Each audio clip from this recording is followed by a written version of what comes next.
Hey everybody, welcome back. So today going to do something a little different. It's going to be a walk around of we call it the UTV camping trailer. It's a cargo trailer that we use for hauling gear when we take our UTVs out camping, specifically for like longer trips. If we're going to be multiple days or we're going to not be near any kind of a store, whether it be for gas or food or anything like that. We can take this. If we want to take bigger, bulkier, more comfortable items and like backpacking stuff, we can take this. So my dad and I built this trailer. We had the front, rear, side panels, and the fenders, and also the lid over here. We drew it all up, we measured it, we designed it, and we had a local shop bend up the panels, and then we assembled everything and we cut everything out, made it fit correctly. So we based this off of, I guess you could call it a Jeep trailer. It's an M100 military trailer. It was designed to be towed behind military Jeeps. It's a little wider. It's the same length. The tub is the same length. It's 6 foot. It's taller. This is deeper, and so is this portion. So it's a little taller. There's more capacity inside. And we changed some things around. As you can see, we have jerry can mounts. There's one on each corner. We have a propane tank, one on each side for cooking. If we have a buddy heater, if it's really cold, we can run a heater off of it. It's pretty universal. It's a great fuel source. About the only thing that we did not make, as I said, were the bending up the sheet metal pieces, because we don't have that ability. We don't have a metal brake this size. We didn't build the suspension. It's a Timbren Axle-Less, and if you're unfamiliar with it, we'll get under and I'll show you real quick. But we started out with buying the suspension, the wheels, the tires, and we had to buy adapters. Number one, to get our wheel track correct, which this is a 64-inch trailer. It's 64 inches outside to outside on the wheels. So it will track behind your most common side-by-side. It's not overly wide. This is perfect size. So we started out with that, and using the plans from Timbren, we figured out where we wanted the wheels on the tub, what worked with the plans, and then we built the frame using 2-inch square tubing. It's either 2 or 1.5. I think it's 2-inch. It's like 0.95 wall. And then we built the tongue and we assembled it, and then we tested it, and then we started planning and designing and changing this and changing that, and this is ultimately what we came up with.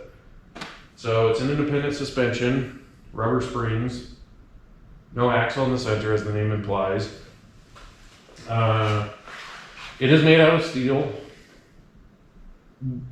Aluminum would have been nicer due to the weight, but we don't have the ability currently to weld aluminum. We don't have a spool gun, we don't have a TIG.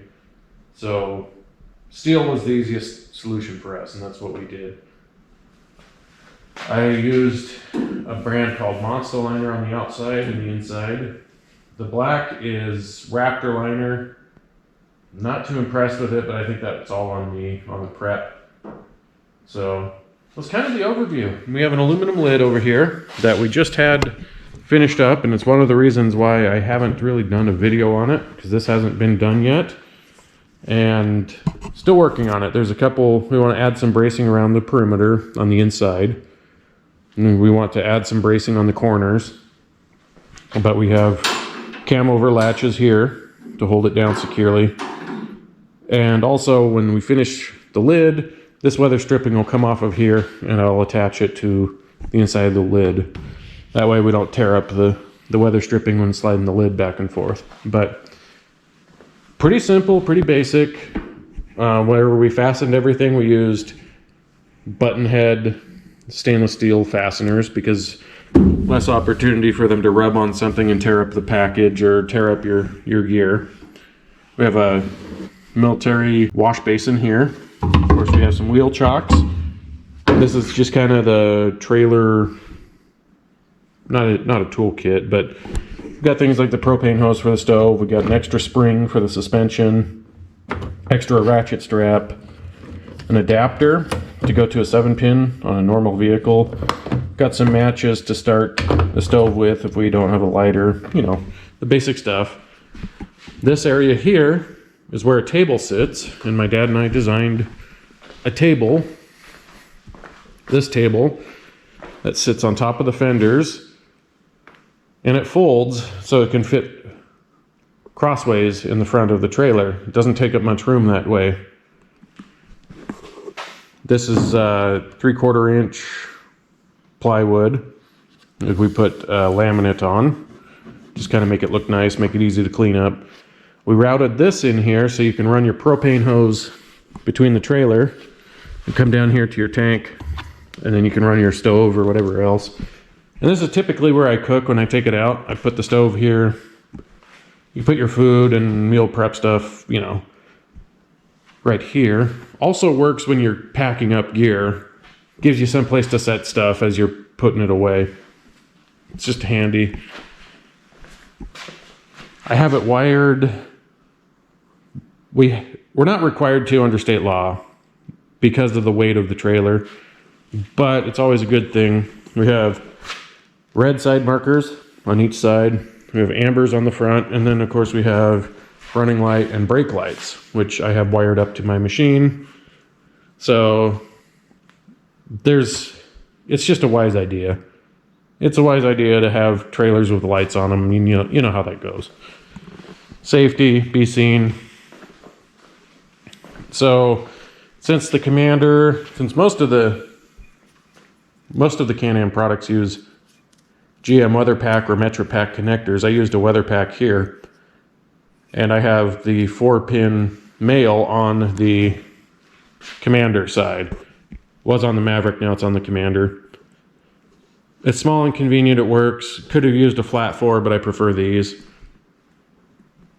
Up here we have a cooler rack that is removable. So you have 2 bolts, one on each side of the tongue. And then there's about 4 bolts along here that go into the frame. So if you don't want to carry the cooler, if you don't need to, you can completely remove it, and it gives you a sharper turning radius and a little less tongue weight. Not that tongue weight's necessarily bad in most cases, but it does lighten it up. You remove these wing nuts here, and these will pivot forward, and it allows you to basically to get the cooler in and out. And it's not, I call it a cooler rack, but I've carried firewood there, trash bags, you know, that kind of stuff. It's just a universal platform. Our typical loadout, as you see, we can carry 10 gallons of water and 10 gallons of gas. Now, with these being a universal military jerry can holder, we can carry any combination of water or fuel, all or none. I mean, it's just depends on what we want to do. Let's see, fully loaded. I think when we had this thing fully laden, cooler plumb full of ice, full of water, full of fuel, brand new tanks, plus like 3 people worth of gear. I think this was around 1,000 pounds. So, no, it was closer to 12. It was 1,200. Yeah, it was 1,200, which it's getting up there. As I said, being made out of aluminum would have been better for that, but, you know, do what you can do with your abilities and your resources. Up here we've got this is actually, some people call them uniballs. This is actually a lift arm end from like a tractor. This is what they call a Cat 1 implement. So you have a corresponding pin size that comes up through here. And not much for advantages other than it's just kind of a theft protection. So that's kind of the reason for that. Now we'll go take a look at the suspension. So get on the creeper here. And also you'll notice the shackles here and the eyelets. They're kind of a dual purpose. One is if you get stuck, you can be pulled out, or if you need to pull somebody home, you can do that without unhooking the trailer. Other thing, you can tie it down using these. Ideally, we go over the tires, but not every trailer allows for that. You know how it is. So it's kind of the purpose for that. And we also have some on the tongue as well. You can see them up there.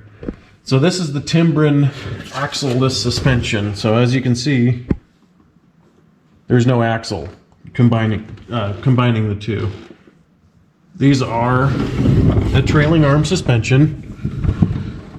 They are pre-manufactured. So your pivot points here. This is your rebound spring. This is your main spring here. And these are a hollow rubber. These things work pretty phenomenal. They work really good. Now they have 3 bolts that go through the main frame up top horizontally, and then you have 2 that go vertically. So we had to make the mounts here for those bolts. So they are very well secured. They tell you the minimum requirements on what you have to have. Now they do say if you want to, you can put a cross member that goes in that socket over to the other one. But if your frame is strong enough, you don't need it. And because of the size of this suspension, they make them up to, I think, 5,000 pounds. But this is the 2,000 pound kit. Because of the size of it, they have a smaller spindle and the smaller hub. Now the hub is the goofy golf cart pattern. It's like a 4x4 inch, which really limits your wheel size. So what we did is we bought adapter spacers. 2 reasons. One, so we could run a 4x137 wheel, which is the Can-Am wheel, and pretty much everything but Polaris. Figure that out. And also the spacer, even though we're running the lowest offset wheel we could for a UTV, it still wasn't quite enough, and we'd have to make, it just wasn't going to work. So with that combination, we got our wheel track correct, figured all that out, and then we were able to make our frame the correct size that we wanted, correct width and everything. So as I mentioned, these are a Can-Am, Kawasaki, Honda, Yamaha, everything under the sun but Polaris bolt pattern wheel. These are System 3 SB3s. They're real beadlock. Same wheel I ran on the Maverick. Same wheel I'm running on the Commander, except for the offset. Beadlocks, I like them. They're durable. And if you have a really nasty repair, you can fix them easily. Tusk Terabytes, just a good all-around tire. Pretty affordable, great tire, so we chose that. But that's about, put grab handles here. You can move the trailer around if you need to. But that about sums up the whole trailer. It's got a lot of features. It's not really fancy by any means. Kind of a no-frills cargo trailer, but you don't see very many of this right now currently. There's things we do different, but for right now, we're happy with it. We've put a couple thousand miles of trailering being towed with it, and I've towed it behind my pickups before, so works out great. It's one of those things. It was a fun project. Use it a lot, and figured, why not? Some people have shown interest in it, so why not show it off? But anyways, thanks for watching. Maybe I rushed through this a little bit, but kind of wanted to keep this a shorter video. So anyways, have fun, stay safe, pick up your trash, pack it in, pack it out. You know the deal. Have fun, enjoy nature, guys. See ya.